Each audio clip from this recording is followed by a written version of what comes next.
哇！小業主群情洶湧。我哋開完咗會，我就話俾你聽。咁點啊？我哋要俾錢你啊？要俾啦，跟翻你嗰封信。咁你諗辦法，呢個係我間屋係你噶嘛？唉，你哋揸把刀插我一刀啊！係你決定啊，收幾錢喎？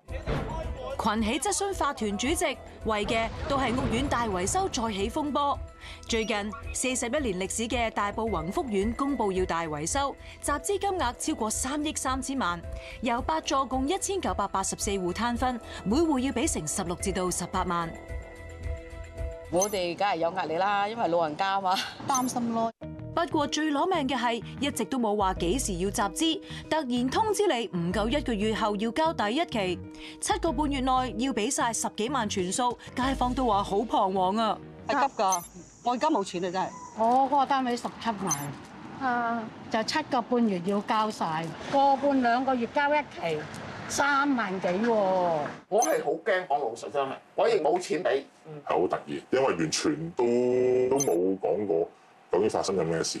我哋打工仔1個月真係可能都係3萬零4萬蚊，咁我差唔多成份人工俾晒佢咁滯喎。老人家嗰啲咁點算咧？咁完全都好似冇先兆咁啊！真係殺過一個到走不得。據業主講，宏福苑係喺16年強制驗樓後決定進行大維修，當時法團按程序招標揾工程承辦商。去到今年1月底，業主大會決議通過3億3千多萬嘅工程維修費同埋維修方案，同時亦通過將會分6期集資。點知去到6月3號，所有業戶收到晒律師信，要求佢哋喺6月30號交第一期錢，仲列晒其餘5期嘅交錢日期同埋金額。真係唔係好合理，唔交1個月通知。就算我去借，我借唔到，我問屋宇署或者市政，未必批到俾你。嗰個工程嗰個工期咧係接近2年嘅，24個月嘅。咁點解要喺短短7個半月內就要收晒呢啲集資咧？即係收晒嘅大修費用咧？霎時間唔知去邊度籌錢，業主更加擔心。律師信最尾嗰句就話，如果我哋遲交或者係欠交，就需要負上翻啦相關嘅損失啦，或者係一啲法律嘅責任咯。咁咧包括可能會有罰款啦。好冷漠，亦都好強硬。其實唔需要出一封律師信去通知你個集資，基本上就冇乜點理過我哋街坊嘅感受啦。之前一直冇時間表，突然間就話要俾錢。我哋睇翻1月業主大會嘅會議記錄，明明寫住集資日期稍後由管委會商議再作安排，但之後管委會喺2月同埋4月都開過2次會，甚至5月嘅業主大會都似乎冇討論過。既然從來冇傾過，個集資時間表又係點嚟㗎？我覺得喺程序上咧係唔合規格嘅，因為等於我哋搞信用卡數咁啫嘛。卡公司都話俾我哋聽，嗱，你幾時好找呢期啦？咁我過期，你先有權追我噶嘛？咁你一路都冇決議過幾時係集資期，咁所以唔會有業主過期嘅。最理想嘅程序咧，其實佢應該跟翻會議個決議，因為會議嘅決議咧係講到明管委會咧要開會決議由邊日開始去追大家嘅錢嘅。咁佢而家好明顯冇做到啦，亦都錯過咗呢個機會啦。出咗律師信後，法團曾經喺6月中開過管委會，好多嘅小業主都到場想問清楚，一見到主席已經不斷質問。我邊度攞3萬俾你？問唔俾，繼續咁開你大錢嘅。咁集資嘅話就一齊俾㗎啦，冇理由一齊交㗎。我咪未到，即係都未開工咁快，俾晒一大嚿錢佢走佬咁點算？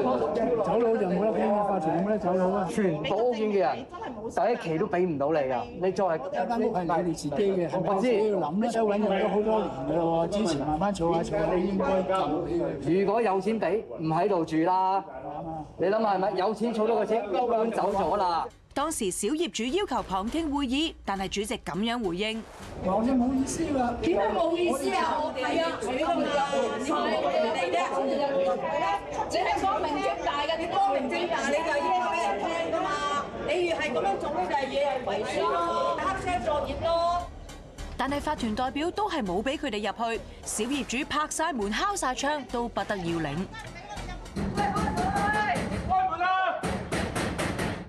群情洶湧，結果開完會，主席就被街坊包圍。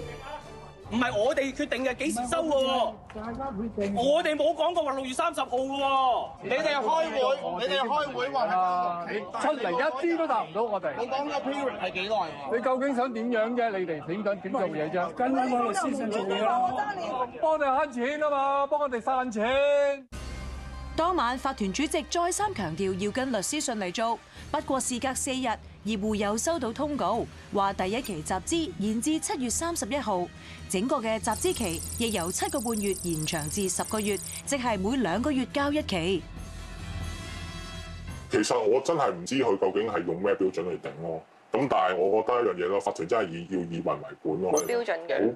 我就睇唔到，其實就都冇文件去記載，即係佢想點就點㗎。除咗集資日期，3億維修費亦都備受爭議。睇翻資料，屋苑而家揀咗嘅維修方案係3個方案入面最貴嘅，造價相差成1億半。業主睇完份合約都有好多嘅疑問。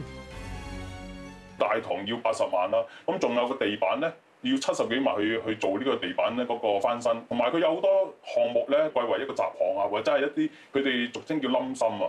咁樣我哋唔知佢點樣去計啲錢。其實方案1、2、3咧都係為咗解決防水嘅問題嘅。咁但係方案1同2咧，由於佢唔係全面去到更新晒所有嘅外牆，如果有啲位置係當時勘探嘅時候漏咗咧，咁你就個工程會做唔到啦。所以佢個效果咧就未必係100%嘅。咁但係方案3咧，由於佢係全面打鑿嚟嘅，咁如果正常做得啱嘅話咧，佢全部做好晒嘅話，所有外牆嗰個嘅防漏咧都係一個新嘅嘢嚟嘅。咁所以個防漏咪較為穩固啲咯。所以佢做嘅時間同埋個成本價錢都會貴咗好多。工程顧問嘅估價咧大概係2億9嚇，即係呢個未計啲其他項目嘅，就講外牆方案啫。咁啊，市建局估價就3億幾。咁而家佢哋揀咗間公司咧，就係2億接近3億啦。咁其實就啱啱喺呢2個顧問嘅估價之間嘅。如果你信納呢個估價嘅話咧，咁我就不會形容即係佢呢個造價係貴。咁嘅話，唔通係法團欠缺透明度，先至令業主無法理解？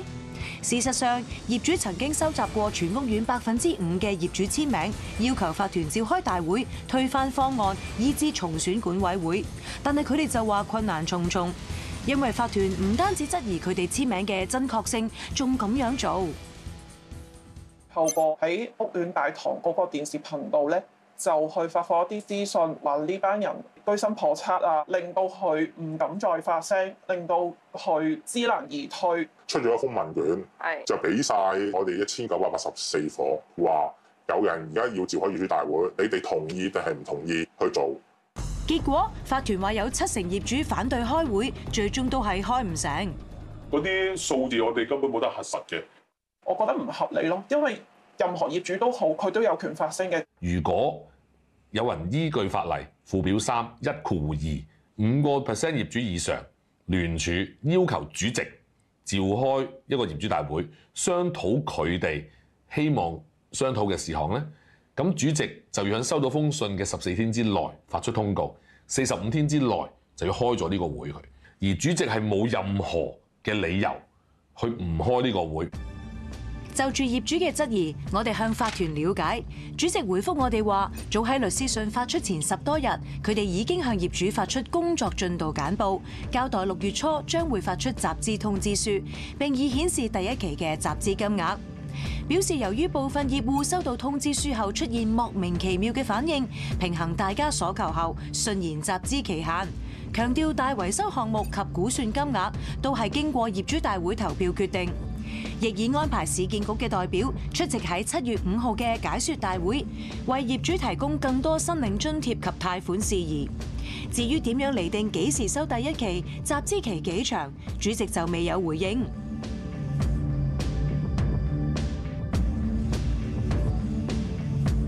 我哋亦都睇翻佢哋所講嘅工作進度簡報，雖然又顯示第一期每戶要交31,000至到36,000蚊不等，但係由頭到尾都真係冇提過幾時交，咁嘅通知又係咪真係足夠呢？雖然而家集資期已經延遲至到7月尾先開始，期限亦都延長去到10個月，不過業主依然覺得倉促。成個工程嘅24個月，起碼都18個月至24個月去攤分呢6期咯。咁如果業主真係想揀個平啲嘅方案，又有冇可能呢？佢哋嘅合約裏邊咧，其中有個條文嘅，就係其實咧可以容許佢哋咧去更改個工程。換句説話講，如果呢段期間縱使簽咗約，根據個合約嚟講咧，只要工程顧問咧係同意有一個工程範圍項目嘅變更，咁呢個變更當然要取決於業主大會有冇呢個決議啦。咁所以居民其實可以透過決議將佢個外牆方案改變。我覺得盡快要開個大會嚟決議翻邊一個集資日期係大家投票出嚟嘅，同埋喺期間裏邊咧一定要解釋俾啲業主聽。最理想係決定埋嗰6期係要分隔疏幾多年。